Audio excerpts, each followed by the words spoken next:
दूसरी लड़ाई, आज देश स्वतंत्र है, हमको लड़ना पड़ रहा है। अजय खंडेलवाल जी जो है उन्होंने अपनी पीड़ा व्यक्त की। 6 साल तक पंडित लखनलाल मिश्र की मूर्ति यहाँ पे धूल खाते हुए पड़ी थी, किसी को होश नहीं था। ये पुत्र की पीड़ा है, व्यथा है। मैं रिटायर्ड आईएएस अफसर हूं, लेकिन सबको सोचना पड़ेगा कि आप सब ये देखें कि समाज किस दिशा में जा रहा है। जीएस मिश्रा जी, आप चिंता न करें, आने वाले 600 वर्षों तक ये मूर्ति पूरे दुर्ग के नौजवानों को प्रेरणा देती है। फ्रीडम फाइटर कोई भाजपा और कांग्रेस से नहीं होता।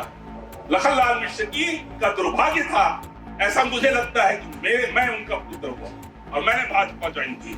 जिनको कि प्रोटोकॉल में सबसे ज़्यादा महत्व मिलता है, उनकी मूर्ति के अनावरण के लिए हम लोगों को 5 साल इंतजार करना पड़ा। ये जो वेदना इनके पर, मतलब ये तो उनके पुत्र हैं, उनके मन में जो है हम लोगों को इतनी ज़्यादा हुई कि हम उसका कोई उल्लेख नहीं कर सकते।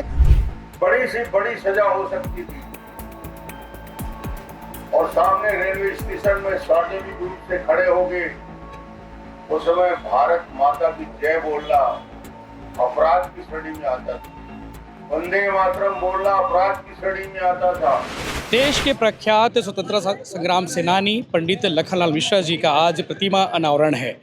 दुर्भाग्य की बात यह है कि पिछले 6 सालों से प्रतिमा बनकर तैयार थी, लेकिन अनावरण होने में 6 साल का वक्त लग गया। मेरे साथ जीएस मिश्रा सर हैं, जो रिटायर्ड आईएएस हैं और प्रिंसिपल सेक्रेटरी तक रहे छत्तीसगढ़ सरकार में। सर, काफ़ी वक्त हो गया, 6 साल लग गए एक प्रतिमा अनावरण में। इस देरी के पीछे की वजह भी जानना चाहेंगे और मिश्रा सर के बारे में भी जानना चाहेंगे।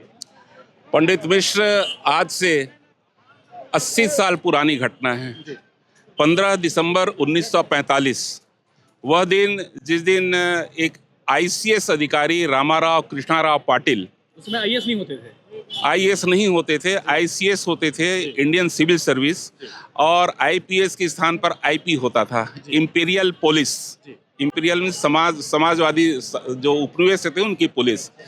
तो वो दुर्ग में कलेक्टर रहे और पिताजी पुलिस में थे, पुलिस अफसर थे। उनसे उनका सानिध्य हुआ और उनसे वो प्रेरित हुए। सन 45 में रामाराव कृष्णाराव पाटिल, जो बाद में गवर्नमेंट में मिनिस्टर भी हुए, उन्होंने इस्तीफा दे करके गांधी जी का आंदोलन में भाग लिया और यहाँ से वो नागपुर जा रहे थे। उस समय नागपुर जो है इस प्रांत की राजधानी हुआ करती थी, सीपी एंड बरार। वहाँ पे उन्हें महाराष्ट्र विभूषण की उपाधि भी दी गई। और जब वो यहाँ से जा रहे थे तो चूंकि ब्रिटिश हुकूमत का दौर था, यहाँ से पुलिस अफसर के रूप में पूरी टुकड़ी लेकर के रेलवे स्टेशन में पिताजी ड्यूटी पे तैनात थे। दुर्ग थाना के सदर के कोतवाल थे। वहाँ जब ट्रेन रुकी और घनश्याम प्रसाद गुप्ता, सरयू प्रसाद गुप्ता, मोहनलाल बाकलीवाल, ये सारे लोग वहाँ पर महात्मा गांधी का जयघोष किए और सबको माला पहनाया। उसी बीच पिताजी का पहले से ही रुझान तो था ही स्वतंत्रता आंदोलन में, और वो अपने भाव को रोक नहीं पाए और पुलिस की ड्रेस में, जो पुलिस की ड्रेस अभी आप देखे होंगे, ओरिजिनल फोटो यहाँ लगी हुई है, उन्होंने जा करके सरयू प्रसाद गुप्ता जो बाजू में खड़े थे, उनके हाथ से एक सूत की माला लिया और उन्हें रामाराव पाटिल को माल्यार्पण किया, उन्हें सैल्यूट किया, महात्मा गांधी का जयघोष किया और ये कहा कि सर, आपके रास्ते में मैं भी पीछे पीछे आ रहा हूँ। आज़ादी की लड़ाई में 15 दिसंबर 1945 की घटना है, आज से 80 साल पुरानी बात है। उसके बाद उन्हें तत्काल अरेस्ट कर लिया गया। अपनी वर्दी में कैसे? वर्दी में, ब्रिटिश हुकूमत का दौर था और उन्हें 2 साल तक यातनाएं दी गई, तनख्वाह नहीं दिया गया, वेतन नहीं दिया गया, प्रताड़ित किया गया। प्रेमचंद सक्सेना जो उनके एसपी थे, पिताजी को उस समय पदोन्नति होने वाली थी और उनका नॉमिनेशन प्रमोशन के लिए गया था। उन्होंने कहा कि मिश्रा जी, मैं आपको खोना नहीं चाहता, आप जैसे अधिकारी को, आप सिर्फ एक खेत पत्र लिख के दे दीजिए, मैं बाकी सब संभाल लूंगा। माफी मंगवा लीजिए। उन्होंने कहा कि सर, मैं जो काम किया हूँ और भारत माता के रास्ते पर चल रहा हूँ, मैं अपने कृत्य के लिए खेद व्यक्त नहीं करना चाहता, और उन्होंने सर्विस से रिजाइन कर दिया। 2 साल तक उनको पोस्टिंग नहीं दी गई, उनको वेतन नहीं दिया गया और प्रताड़ित किया गया। और उसके पश्चात 1948 में वो रामाराव कृष्णाराव पाटिल मिनिस्टर बने और मिनिस्टर बन के पंडित रविशंकर शुक्ल ने जो है उस समय एक नीति बनी थी, जो भी लोगों ने सरकारी नौकरी छोड़ी थी उनको ऑफर दिया गया था। पिताजी को स्टेट विजिलेंस ऑफिसर के पद पर उन्होंने सम्मान के साथ में ऑफर किया कि आप ये ज्वाइन करिए। तो पिताजी ने मना किया और कहा कि मैं अपनी आज़ादी की लड़ाई में जो भाग लिया हूँ उसकी मैं कोई कीमत लगाना नहीं चाहता, और वो उस ऑफर को स्वीकार नहीं किए। रामाराव पाटिल बाद में करीब 1980-81 में हमारे निवास पे रायपुर में आए थे। उस समय मेरी उनसे भेंट भी हुई थी। और सन 2005 में किनकी आपकी एज क्या है? मेरी एज उस समय मेरा सिलेक्शन हुआ था सरकारी नौकरी में, 24-25 साल की उम्र थी। और उसके पश्चात 2005 में मैं रामाराव पाटिल से पुनः जा कर के मिला और उन्होंने एक मैसेज दिया था मुझको कि आपके पिताजी को मैं जानता हूँ, मुझको अभी भी वो घटना याद है, और उस नाते आपके पिताजी और मैं एक ही परिवार के सदस्य हैं, राष्ट्रीय परिवार। और आज उस राष्ट्रीय परिवार के आप अध्यक्ष जी हैं खंडेलवाल जी। फ्रीडम फाइटर तो सब स्वर्गवासी हो गए, सिर्फ उनके परिवार के लोग अभी जीवित हैं। और ऐसे करीब 35 लोग पूरे राज्य से आज इस कार्यक्रम में शिरकत करने आए हैं। इनके भी मन में वो पीड़ा थी। इन्होंने मुख्यमंत्री से भेंट किया, रमन सिंह से भेंट किया, और अंततोगत्वा चूंकि आचार संहिता लगने वाली है, इसलिए आज का ये कार्यक्रम जल्दी में निर्धारित किया गया है। 6 साल सर वक्त लग गया। 6 साल लगा हमें। मैं एक पुत्र के मन की जो व्यथा होती है, पीड़ा होती है, की मूर्ति बनकर तैयार थी। मूर्ति बन के तैयार थी। 2005 में इसका घोषणा किया गया था KM सेठ के द्वारा, जो राज्यपाल थे, रमन सिंह भी थे। और उन्होंने ये कहा था कि चूंकि ये उनकी कर्म स्थली रही है, 15 साल पिताजी यहाँ दुर्ग जिले में काम किए हैं, वहाँ पर एक मूर्ति उनकी लगाई जाए ताकि आगे आने वाली पीढ़ी उनसे प्रेरणा प्राप्त कर सके, जान सके। और उसी के तहत ये मूर्ति बनाई गई। 20 लाख रुपया शासन ने स्वीकृत किया। नगर निगम दुर्ग को इनकी जिम्मेदारी दी गई। लेकिन ऐसा लगता है कि दुर्ग नगर निगम में भी कांग्रेस की सत्ता थी और उन्होंने सब ने मिल करके इसको राजनीतिक चश्मे से देखा। इस संबंध में मैं कुछ भी कहना नहीं चाहूँगा। बीजेपी में चले गए इसके बाद? मैं हो सकता है क्योंकि इस मार्ग में 100 मीटर 200 मीटर की दूरी में 2-2 3-3 कार्यक्रम माननीय मुख्यमंत्री जी ने लोकार्पण किया है। तो इससे क्यों परहेज किया, ये समझ से परे की बात है। उस समय के लोगों ने भी उनसे निवेदन किया। लेकिन आज मेरे पिताजी को सम्मान प्रदेश शासन द्वारा दिया जा रहा है। मैं उनका आभारी हूँ और सभी का आभारी हूँ। मैं किसी के बारे में कोई द्वेष नहीं रखना चाहता। देर आए दुरुस्त आए, लोगों की सोच बदले और फ्रीडम फाइटर को राजनीतिक भेदभाव से ऊपर रखे, मेरा ही हाथ जोड़ करके निवेदन है। शुक्रिया सर, थैंक यू। जी अध्यक्ष महोदय, राज्य माननीय अध्यक्ष जी, काफी मेहनत करनी पड़ी आप लोग को। हाँ जी, काफ़ी मेहनत करना पड़ा। तैयार थी, कपड़ों में लपटी हुई थी। जब से हम लोगों के संज्ञान में ये बात आई तो हम लोगों ने लगातार शासन के द्वारा इस मूर्ति का अनावरण करने के लिए हमेशा आग्रह किया और अपने संस्था के प्रतिनिधि मंडल के माध्यम से डॉक्टर रमन सिंह जी से, विष्णु साय जी से, अरुण साव जी से संपर्क किया। और इसी बीच में लगातार कुछ गतिविधियां शासकीय स्तर पर भी ऐसी चलती रहीं कि विष्णु साय जी को समय नहीं मिल पाया। वो पहले झारखंड चुनाव में व्यस्त हो गए, फिर प्रदेश में भी कुछ कार्यक्रम हुए, फिर अभी नगर निगम के भी कार्यक्रम हो रहे हैं। तो हम लोगों के मन में ऐसी शंका होने लगी कि इतना लंबा समय बीत गया है, अब हम उनके कारण या उनके माध्यम से ही करवाएं और ज़्यादा इंतज़ार नहीं कर सकते। इसलिए हमने वर्तमान में जो रायपुर के दुर्ग के जो प्रभारी मंत्री हैं श्री विजय शर्मा जी, जो डिप्टी CM भी हैं, उन्हीं के कर कमलों और आदरणीय रमन सिंह जी के कर कमलों से ये मूर्ति का अनावरण करने का जो हम लोग को अवसर मिला, उसका हम लोग फ़ायदा उठाते हुए जी आज मुस्कान टीस तो बहुत ज़्यादा है। टीस इसलिए है कि स्वतंत्रता संग्राम सेनानी जिनको कि प्रोटोकॉल में सबसे ज़्यादा महत्व मिलता है, उनकी मूर्ति के अनावरण के लिए हम लोगों को 5 साल इंतजार करना पड़ा। ये जो वेदना इनके पर, मतलब ये तो उनके पुत्र हैं, उनके मन में जो है हम लोगों को इतनी ज़्यादा हुई कि हम उसका कोई उल्लेख नहीं कर सकते। लेकिन फिर भी एक सुखद अंत हो रहा है कि आज उनके कर कमलों से सरकार के द्वारा ये यहाँ पर मूर्ति का अनावरण होने जा रहा है। इस बात का हमको संतोष है। वाकई में देख सकते हैं कि कार्यक्रम आयोजित है दुर्ग में साइंस कॉलेज के ठीक बगल में ये प्रतिमा है जिसका अनावरण होने वाला है। गणेश शंकर मिश्रा जी बीजेपी ज्वाइन किए। बीजेपी ज्वाइन करने के बाद शायद छत्तीसगढ़ में कांग्रेस की सरकार थी और कांग्रेस ने इसे बीजेपी और कांग्रेस के नज़रिए से देखा। फिर एक फ्रीडम फाइटर की प्रतिमा 6 साल से बनकर रेडी हुई थी और झिल्ली में लिपटी हुई थी और आज उसका अनावरण करने का वक्त आया। आप भी अगर आप साइंस कॉलेज से होके गुजरते थे तो आप एक प्रतिमा देखते थे जो झिल्ली में लिपटी हुई नजर आती थी। आज वो प्रतिमा ओपन हो गई है। आप तस्वीरों में देख पा रहे होंगे वो प्रतिमा किनकी है, पंडित लखनलाल मिश्र जी, जिन्होंने पुलिस की वर्दी में थे उस समय और वर्दी रहने के बावजूद, ब्रिटिश काल था, अंग्रेजी हुकूमत थी, उसके बावजूद उन्होंने महात्मा गांधी का जय घोष किया, आज़ादी की लड़ाई में कूदे और उन्होंने एक तरह से देखा जाए तो देश की आज़ादी में बड़ी भूमिका निभाई। आने वाली पीढ़ी को ये जानना चाहिए, ये समझना भी चाहिए। यह एक बड़ी विडंबना है। छत्तीसगढ़ को लोग पिछड़ा प्रदेश बोलते हैं, लेकिन छत्तीसगढ़ में जो ज्वाला पैदा हुई थी उसका राष्ट्र में कहीं पर उदाहरण नहीं होता है, कहीं दिखता नहीं है।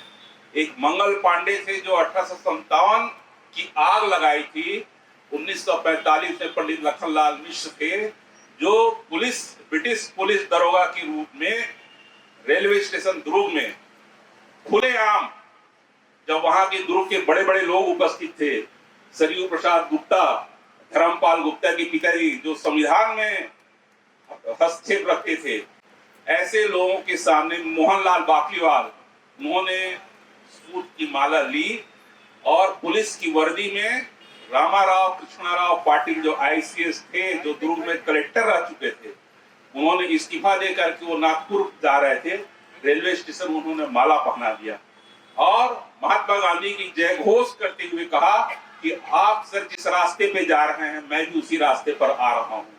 तत्काल उन्हें अरेस्ट किया गया और दूसरे दिन के समाचार पत्रों में, टाइम्स ऑफ इंडिया में, पूरे देश में यह समाचार छपा हुआ था कि पुलिस के द्वारा विद्रोह कर दिया गया है छत्तीसगढ़ के एक छोटे से स्थान जिसको दुर्ग कहते हैं वहां पर। 2 साल तक उनका इस्तीफा स्वीकार नहीं किया गया। उनके प्रेमचंद सक्सेना जो आईपी थे, इंपीरियल पुलिस जो एसपी थे, उन्होंने कहा कि लखनलाल जी आपकी पदोन्नति के लिए मैं नाम अनुशंसित किया हूं, आप सिर्फ एक रिग्रेट लेटर दे दीजिए कि मैंने भावावेश में वह काम किया है। उन्होंने कहा कि मैंने जो कार्य किया है उसका मुझे कोई खेद नहीं है, अपितु गर्व है, और उन्होंने सरकारी नौकरी से इस्तीफा दे दिया।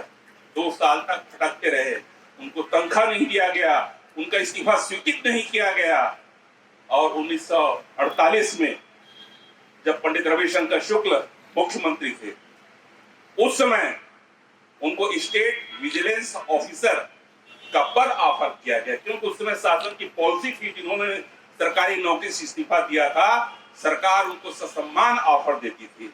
और यही आर के पाटिल थे, वो मिनिस्टर थे, वो जानते थे।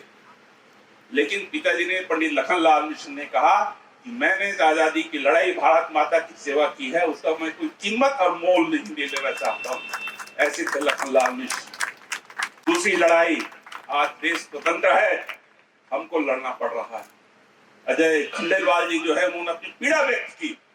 6 साल तक पंडित लखनलाल मिश्र की मूर्ति यहाँ पे धूल खाते हुए पड़ी थी, किसी को होश नहीं।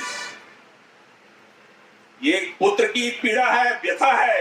मैं रिटायर्ड आईएएस अफसर हूं, लेकिन सबको सोचना पड़ेगा कि आप सब ये देखें कि समाज किस दिशा में जा रहा है। जो करता धरता है उनको बताना पड़ेगा। बहुत बड़ा प्रश्न चिन्ह है। 6 साल तक जो स्वतंत्रता संग्राम सेनानी उत्तराधिकारी संगठन है, स्वतंत्रता संग्राम सेनानी कोई जीवित नहीं है आज की डेट में, सारे स्वर्ग सिधार गए। ये जो टोपी लगा करके बैठे हैं, 50 लोग यहाँ पर आए हैं जो अंबिकापुर से नांदगांव तक और बस्तर से आए हुए हैं, उनके मन में पीड़ा थी। मैं तो पुत्र था, लेकिन ये भी क्योंकि उत्तराधिकारी संगठन के सदस्य हैं, सबके मन में पीड़ा थी कि आखिर पंडित लखनलाल मिश्र को राजनीति का शिकार क्यों बनाया जा रहा है। फ्रीडम फाइटर कोई भाजपा और कांग्रेस को नहीं होता है। लखनलाल मिश्र की का दुर्भाग्य था, ऐसा मुझे लगता है कि मैं उनका पुत्र हुआ और मैंने भाजपा ज्वाइन की। लेकिन खैर जो हो गया सो हो गया, ईश्वर उन्हें सद्बुद्धि दे। महात्मा गांधी जी कहते हैं, पापियों से घृणा ना करो, पाप से। श्री जीएस मिश्रा जी, पहली बार उनसे चर्चा हुई थी तब मैंने उनकी विहलता देखी थी, आंखों में प्रश्न देखा था। वो प्रश्न जो सबसे एक बात पूछते थे कि कारण क्या है, क्या हुआ है। मैंने उनसे ही पूछा कि निवारण क्या है, और उन्होंने ये कहा कि विधिवत लोकार्पण नहीं हुआ है अब तक, विधिवत लोकार्पण नहीं हुआ है। एक आडंबर हुआ था, 5-6 सालों तक प्रतीक्षा करनी पड़ी थी, परंतु जीत सत्य की होती है। 6 वर्षों तक नहीं हुआ है। जीएस मिश्रा जी, आप चिंता न करें, आने वाले 600 वर्षों तक ये मूर्ति पूरे दुर्ग के नौजवानों को प्रेरणा देती रहेगी। राजनीति का अखाड़ा बनाया गया, ये निंदनीय है। कैसे ऐसी राजनीति की जा सकती है जो स्वतंत्रता संग्राम सेनानियों के नाम पर भी हो? उनकी मूर्ति के साथ राजनीति की जाए, उनकी मूर्ति के लोकार्पण के नाम पर राजनीति की जाए। स्वतंत्रता संग्राम सेनानी जिनका दिया आज हम सब खाते हैं, कहें, जिनका बनाया ये, जिनकी बनाई व्यवस्था है जिसमें हम सब रह रहे हैं, ऐसे स्वतंत्रता संग्राम सेनानी के मूर्ति के अनावरण के विषय को लेकर के राजनीति की गई, यह निंदा का विषय है। माननीय पंडित लखनलाल मिश्रा जी छत्तीसगढ़ के सांस्कृतिक धरोहर का जीवंत प्रतीक थे और उन्होंने ऐसे समय चुनौती बन के सामने आकर अपनी ताकत दिखाई जब अंग्रेजों का शासन था। बड़ी से बड़ी सजा हो सकती थी और सामने रेलवे स्टेशन में सार्वजनिक रूप से खड़े हो गए, उस समय भारत माता की जय बोलना अपराध की श्रेणी में आता था, वंदे मातरम बोलना अपराध की श्रेणी में आता था। और उस दौर में महात्मा गांधी की जय और भारत माता की जय बोलने वाले मिश्रा जी को निश्चित रूप से आज हम आदर पूर्वक उन्हें याद कर रहे हैं। उन्होंने इस बात के, उनकी सोच, उनकी विचारधारा जो रामधारी सिंह दिनकर की एक पंक्ति में समाहित होता है, समर शेष है नहीं पाप का भागीदार केवल व्याग, जो तटस्थ है समय लिखेगा उनका भी अपराध। उन्होंने कहा मैं तटस्थ नहीं रह सकता, मैं चुनौती बन के सामने आऊंगा। यदि मैं अंग्रेजों की गुलामी करते सर्विस करता रहा हूं, पुलिस की नौकरी में प्रमोशन पा जाऊंगा, इससे मेरा मन की तृप्ति नहीं होगी। उन्होंने अंग्रेजों के सामने चुनौती बनकर शासकीय सेवा में रहते हुए रेलवे स्टेशन में नारेबाजी की। निश्चित रूप से अंग्रेजों को लगा कि यह अपराध है, लोगों को लगा कि ये किस प्रकार का पुलिस में काम करने वाला अधिकारी है, उनको प्रताड़ित भी किया गया। मगर मुझे लगता है कि वो एक आवाज ही नहीं, 45 की आवाज की बात करें, 1947 तक चले आंदोलन की बात करें, रायपुर, दुर्ग, बिलासपुर, पूरे छत्तीसगढ़ आंदोलित था। वन अंचल से लेकर पूरे देश में आजादी की एक तेज हवा चल रही थी। आज तो मैं सिर्फ ये कहूंगा कि जब मैं मुख्यमंत्री था उस समय गणेश शंकर जी ने प्रस्ताव रखा था और आज मेरी भूमिका बदल गई है, विधानसभा अध्यक्ष की हैसियत से इसका लोकार्पण कर रहा हूँ। ये दो घटना के बीच 6 साल का समय निकलेगा। कई लोगों की भूमिका बदल गई, जो लोकार्पण नहीं कराना चाहते थे उनकी भी भूमिका बदल गई। वो कहाँ है लोग जानते हैं। और आज इस अवसर पे मैं अपनी शुभकामना आपके प्रति, परिवार के प्रति और वो सारे स्वतंत्रता संग्राम सेनानियों के प्रति व्यक्त करने हम यहाँ पहुँचे हैं कि निश्चित रूप से इनके उस दौर की बातों को लोग हमेशा याद रखेंगे। और मिश्रा जी को और परिवार को मैं शुभकामना देता हूँ और आप सब यहाँ देश भर के कोने कोने से स्वतंत्रता संग्राम सेनानी के परिवार के लोग यहाँ उपस्थित हैं, अपनी शुभकामना व्यक्त करता हूँ। बहुत बहुत